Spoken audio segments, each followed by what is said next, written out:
The North American Free Trade Agreement has brought Mexico and Canada closer together than ever before. It has increased trade, travel, investment, and raised living standards for both of our peoples. Thousands of Canadian companies are now doing business in Mexico, and its glorious beaches provide warm and hospitable winter relief for tens of thousands of snowbirds. President Calderon and I took part together at several summits, including those of G20 and APAC, as well as the Summit of the Americas and the Summit of North American Leaders. Last month, we made very important progress towards a resolution by beginning a special program. Principles that underpin free societies and successful economies. Canada and Mexico are as one. Our governments also routinely cooperate on international issues as diverse as reform of international institutions, trade liberalization, and hemispheric security.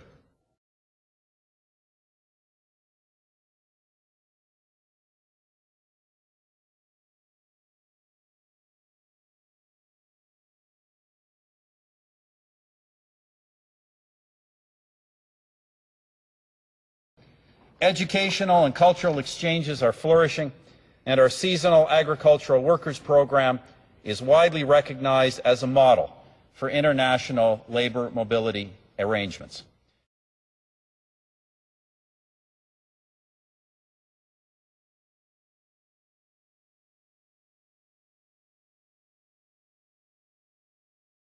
Here I'd like to quote President Calderon, speaking at the World Economic Forum in 2007, where he strongly defended our shared principles. Quote, "Many countries in Latin America have chosen a move toward the past," he said, "and among their most harmful decisions are seeking nationalizations, expropriations, state control of the economy, and authoritarianism."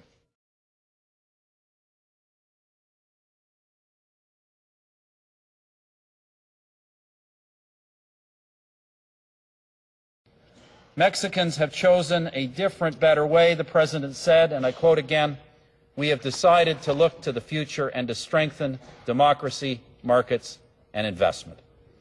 Canada and Mexico have both fought against protectionism, and our two countries have launched an appeal for a reinforced system of global financial regulation.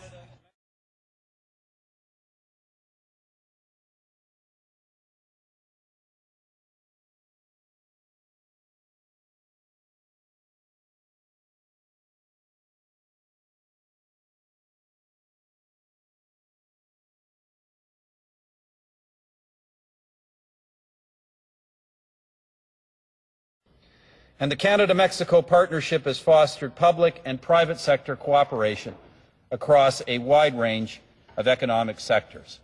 We are bound by a long history of friendship, as for the people of Mexico. Please allow me to highlight one fact that symbolizes the natural ties between our countries. Every year, at the start of winter, monarch butterflies depart southern Canada on a journey of 5,000 kilometers to my state of Michoacan in Mexico. There they spend the winter in the conifer forests, and they return to Canada when spring arrives. This fantastic journey spans the lives of several generations of butterflies which have their homes and their destinations in Mexico and Canada. The fact is that we have much in common, and Canadians and Mexicans share much more than belonging proudly to the same North American region.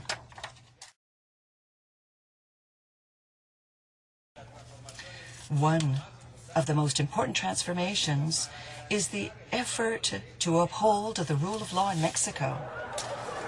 I firmly believe that progress and sustainable development, human development, can only be brought about in a country of laws. For that reason, we have deployed the full force of the state to meet the threat of organized crime and to guarantee anew the security of the entire population. Today, there are close to 2,500 Canadian enterprises in Mexico. We have a long history of partnership and association. Today, we have many different cooperation mechanisms, such as the Canada-Mexico Partnership. However, in an increasingly global and interconnected world, I am convinced that Canadians and Mexicans must mutually avail ourselves of our advantages, of the advantages that we offer and plan and build a higher level of integration. Mexico is doing its part in promoting closer and better integration among countries in North America. Mexico is transforming itself into a modern nation, one that is safer, more competitive, more equitable, and more sustainable. We need more integration, not isolation nor protectionism. And we have agreed with Canada on that point in the G20 and other forums. Integration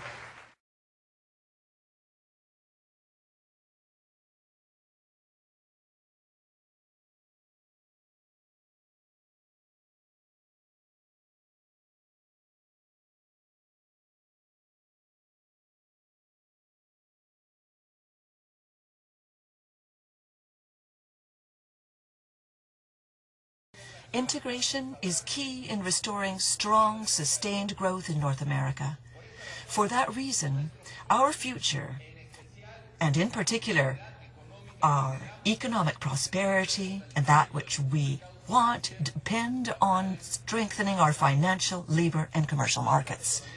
Our economies are complementary, and they must work together to raise regional competitiveness and foster the economic growth of the region. That will translate into more jobs, increased wealth, and greater well-being for both Canadians and Mexicans.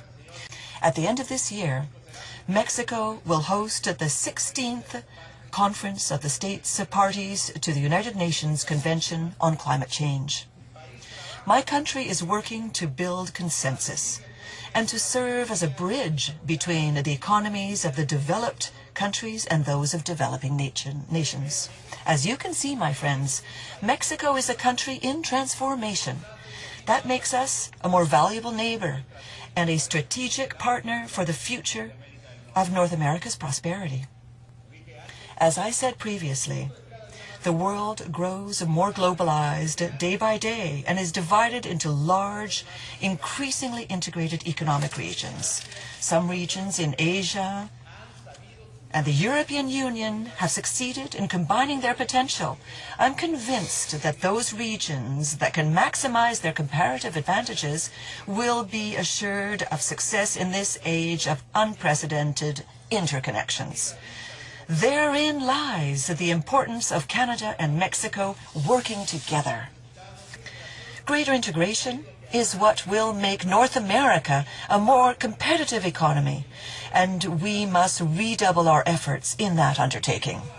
I invite you to work with Mexico and alongside our common neighbor to forge closer economic ties and in consolidating North America as the world's most competitive and prosperous region of the world.